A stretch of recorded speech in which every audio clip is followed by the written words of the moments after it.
Well, I think the protests in themselves are fair enough. The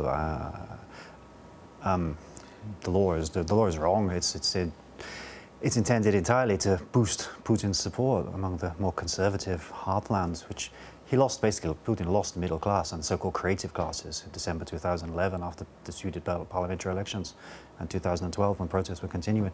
And now he realizes that to stay in power, he has to reach out to more, as some Russians have said, the more poorly educated members of society.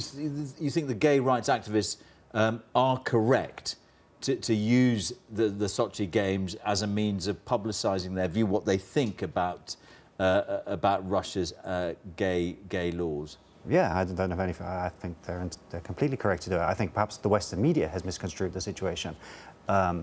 Internally, I think Russian gay rights activists have every right to protest against the law, and I sympathise. Including at Sochi? Including at Sochi, including anywhere they can. It's a nasty, clumsy piece of law, which... It's Section 28 for Russia, basically. It's slightly harsher. It's a nasty law.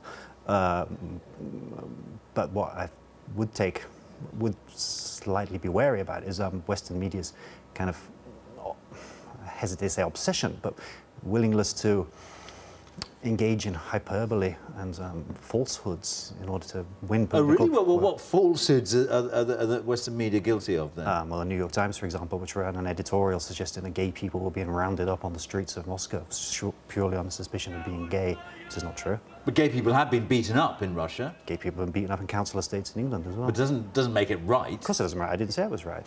But I mean, really, what I'm trying to find... It doesn't help anyone by making out that it's like it's been Stephen Fry, for example, compared it to the Nazi-era persecution of Jews. You know? Like, this is just offensive, hypocritical. And this is something that's even been found to be hypocritical by gay activists in Russia who have accused that Western media of being biased and hypocritical. And what do you think? I mean, if... Sorry to interrupt you, but it plays straight into Putin's hands. That's what I was going to ask you. They can read English, yeah? They know what's going on. They know how it's being reported. And just by focusing so obsessively on it and paying less attention to, for example, the really, really horrible discrimination against gay people in Nigeria, for example, in India, in Saudi Arabia, yeah?